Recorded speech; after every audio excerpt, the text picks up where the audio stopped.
Director Rabindra Nambiar নতুন cinema যেটা আগামীকাল রিলিজ হবে যদি এমন হতো, সেই সিনেমাটির দুটি নতুন গান পরপর বেরিয়েছে। তা আজকে একটা ভিডিওর মাধ্যমে ওই দুটি গানেরই রিয়াকশান দিয়ে দিতে চাই। নমস্কার, আমি অমরেন্দ্র একটা নতুন ভিডিও নিয়ে চলে এসেছি আমার গ্রিন ডায়েরি চ্যানেলে। প্রথম গানটি বসন্ত বাতাসে। অসময় এনে দেব তোমাকে বসন্ত। এই গানটি গেয়েছেন শান আর লিরিক্স ও মিউজিক করেছেন দোলন মৈনাক। অসময় এনে দেব তোমাকে বসন্ত, অদ্ভুত সুন্দর কথা। আর এই কথাগুলোর সাথে সাথে তিনি নিজেই যেহেতু সুর করেছেন, সেই সুরে সুররূপিত হয়ে গানটি একটা অনবদ্য সৃষ্টি হয়ে দাঁড়িয়েছে। গানখানি এই মুহূর্তে বিশেষ জায়গা করে নিতে পারে মানুষের জীবনে, তার কারণ অল্প বয়সীদের জন্য একটা বিশাল চাওয়া পাওয়ার ব্যাপার আগামী মাস মানে ফেব্রুয়ারি মাস। প্রথমত আমাদের বাঙালি জীবনে ভ্যালেন্টাইন ডে মানে বুঝি সরস্বতী পুজো। আগামী দুদিন পরেই সরস্বতী পুজো, আর একেবারে ওই স্কুল কলেজের ইউনিভার্সিটির ছেলে মেয়েদের মধ্যে একটা অন্যরকম মাত্রা এনে দেয় এই সরস্বতী পূজা উদযাপনের মাধ্যমে। সরস্বতী পুজো কারণটা ওই সকাল অবধিই থাকে, আর তারপরেই সেই হলুদ বা বাসন্তী রঙের পোশাক পরে ছেলেরা মেয়েরা মেতে ওঠে প্রেম প্রেম খেলায়। আর সেই সময় যদি নতুন গানের একটা দরকার হয় তাহলে এই গানখানি বসন্ত বাতাসে। এই গানখানির মধ্যে অভিনয় করতে দেখছি শন, ঋষভ আর দিতিপ্রিয়াকে। প্রথমত দেখা যাচ্ছে প্রেম নিবেদনের জন্য ঋষভ দিতিপ্রিয়ার কাছে যাচ্ছে, কিন্তু সেখানে প্রেম কতটা গৃহীত হচ্ছে সেখানে অনেক বড় একটা প্রশ্নচিহ্ন। কিন্তু দিতিপ্রিয়ার চোখে মুখে সেই তৃপ্তি নেই। যাকে চাই তাকে পাই, এবং তাকে যে পেয়ে গেলাম আর সেই মানুষটাই যে আমার কাছে কখনো রঙিন গোলাপ নিয়ে, কখনো গিটার হাতে বিদেশের মাটিতে পিছনে পিছনে ছুটে আসছে, যেটা বহু আকাঙ্ক্ষিত বিষয় হয় অল্প বয়সী মেয়েদের জন্য, তাতে তার এক্সপ্রেশন দেখে বোঝা যাচ্ছে এইটা সেই মনের মানুষ নয়। তাহলে তার চোখ মুখ খুঁজছে অন্য কাউকে। আর সেটার সব থেকে বড় কারণ হচ্ছে যতবারই ঋষভ তার এই প্রেম নিবেদনের বিষয়ে সাকসেস পাচ্ছেন না, ততবারই দেখা যাচ্ছে শনকে পিছন থেকে বিভিন্নভাবে সাহায্য করতে। সাহায্য কীভাবে? কখনো রং বেরঙ্গি গোলাপ এগিয়ে দেওয়া, তাকে ভঙ্গিমা শিখিয়ে দেওয়া, যাও তুমি দাও। তবে তার সেই মেজাজটা রয়েছে কার? শনের। শন ব্যানার্জি এই সিনেমায় যেভাবে তাকে দেখানো হয়েছে সেটা কিন্তু প্রত্যেকটা ইয়ং ছেলেমেয়ের উভয়েরই ভালো লাগার মতন। ঋষভ আবার যাচ্ছে, আবার ফিরে আসছে, এবার বলছে গিটার হাতে করে যাও। তা সবটা ইশারায় ইশারায় আমরা কিন্তু এই গানটির মধ্যে দেখতে পাচ্ছি। এই খিচুড়িখানা যে তৈরি হচ্ছে এই ত্রিকোণ প্রেমের গল্পে, এটার যে আসল পরিণতি কোথায় সেটার জন্য কিন্তু এই সিনেমাটা দেখতেই হবে। আর এই সিনেমাটা দেখার জন্য আরেকটু বেশি করে উস্কে দিচ্ছে বসন্ত বাতাসে গানটি। গানটির মধ্যে যে কথাগুলো রয়েছে তার প্রথম কথাটা সব থেকে মারাত্মক। অসময় তোমার কাছে বসন্ত এনে দেব, সাজাবো রঙে রঙে ইচ্ছে মতো, তুমি চাইলে আমি চাঁদের বাড়িও তোমার জন্য আনতে পারি। অসাধারণ কয়েকটি কথা ছুঁয়ে যায় মন।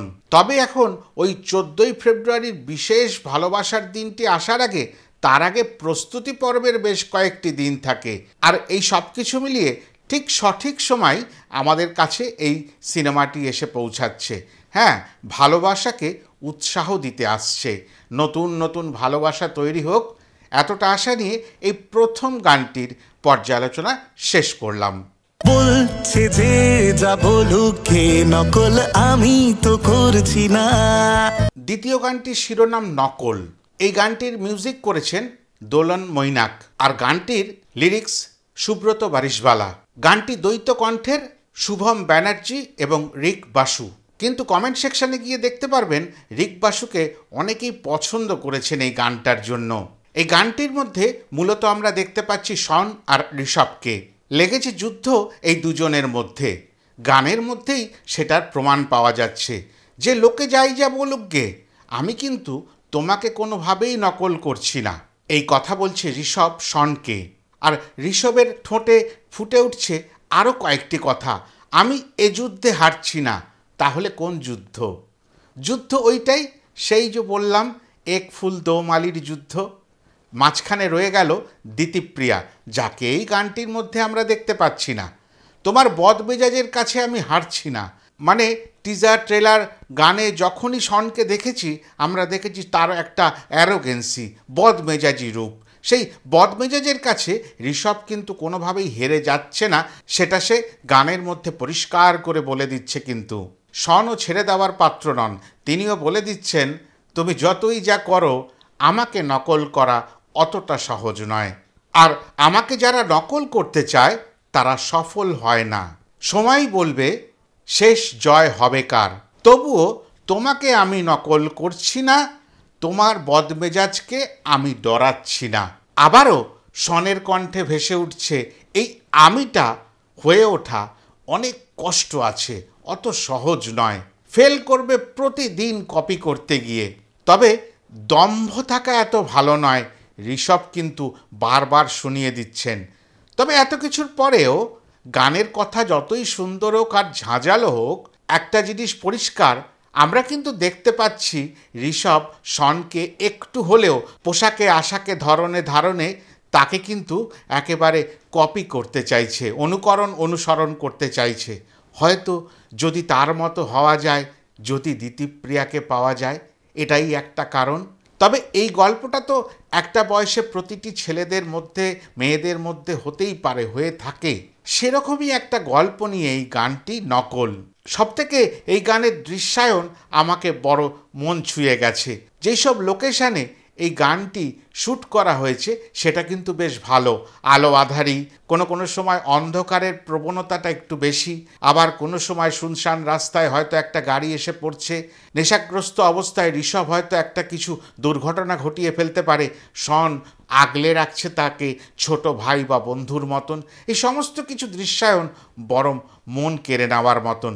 আর এই সব কিছু নিয়েই আগামীকাল 31শে জানুয়ারির অপেক্ষা, কখন দেখতে পারবো এই সিনেমাটি।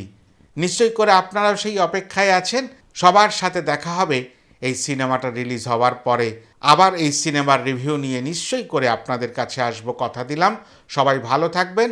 আজ তবে যাই, তবে ভিডিওটা ভালো লাগলে লাইক কমেন্ট শেয়ার করে দেবেন। আর যেটা বারবার বলি, যারা এখনও আমার চ্যানেলটিকে সাবস্ক্রাইব করেননি দয়া করে সাবস্ক্রাইব করে নেবেন। নমস্কার।